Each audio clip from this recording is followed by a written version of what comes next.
Hello there. And there we have the truth of it. The UK government has acted to prevent the threat of Brussels blockading Northern Ireland from the rest of the UK.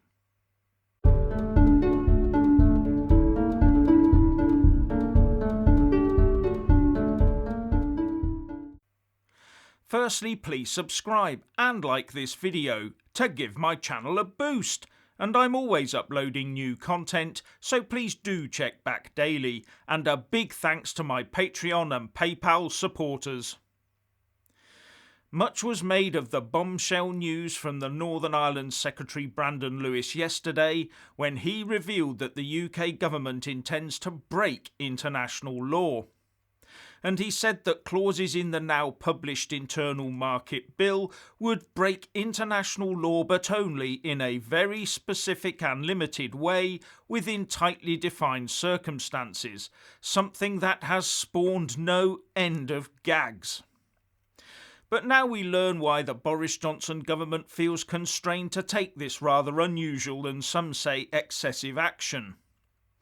Recently, during the negotiations, there are claims that it was suggested from the EU side that if a deal were not agreed, the UK would not be placed on the approved list for the import of products of animal origin into the EU single market. And because of the Irish Border Protocol, that would prevent the rest of the UK, that is Great Britain, from sending such produce into Northern Ireland. For completeness, I would add that Brussels denies they ever said such a thing.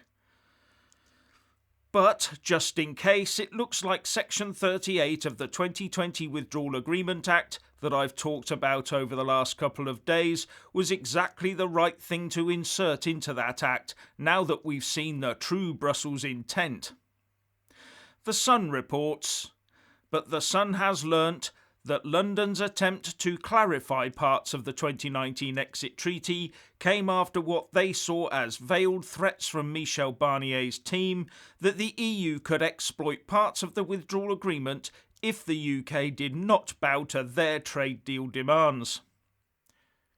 Under the terms of the deal, export of products of animal origin, such as meat, fish, shellfish, eggs and dairy from the UK mainland over to Northern Ireland will become subject to EU oversight.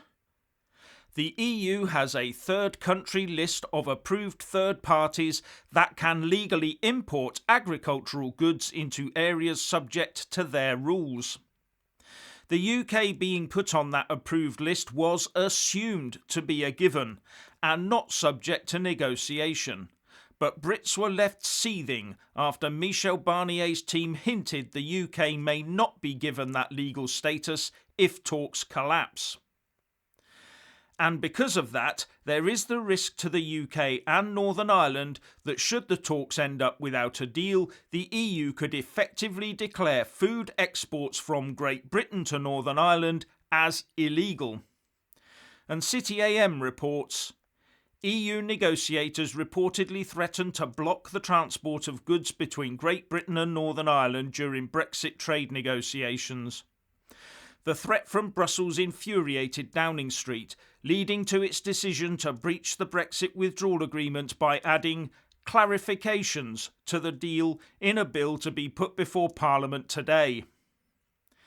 That would cleave the UK internal market in two and be entirely at odds with the following statement in the withdrawal agreement. Recalling that Northern Ireland is part of the customs territory of the United Kingdom and will benefit from participation in the United Kingdom's independent trade policy. How can that happen if Northern Ireland has a legal barrier between it and the rest of the UK? If hinted at by the EU negotiating team headed up by Michel Barnier, this move would show a distinct lack of good faith on a monumental scale.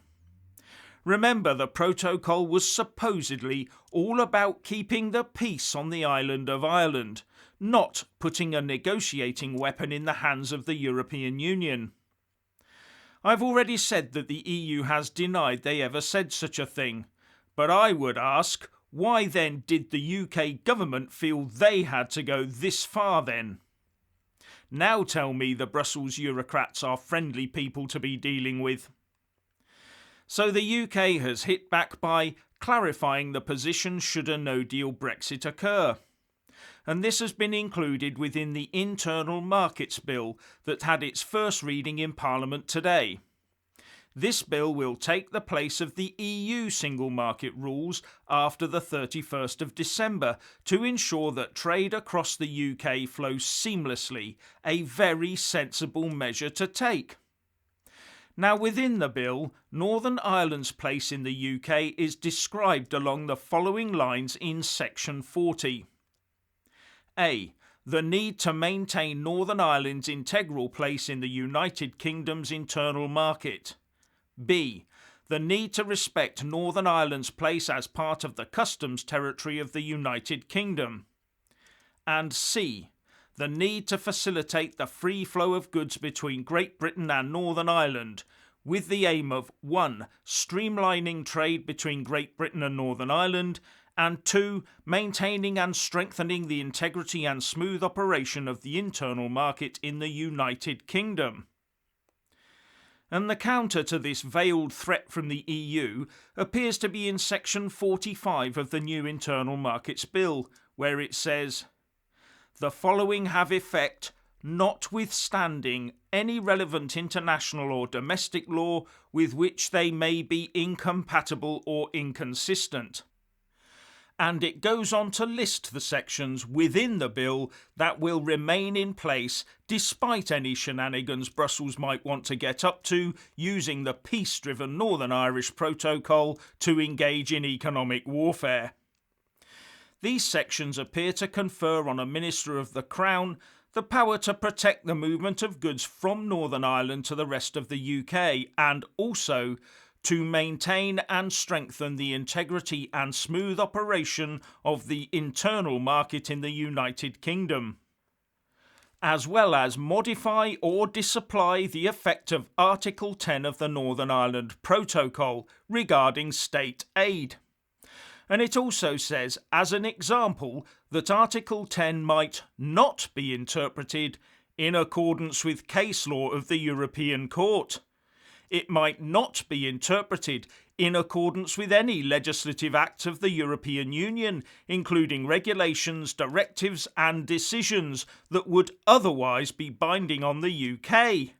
It might not be interpreted otherwise than in accordance with the regulations.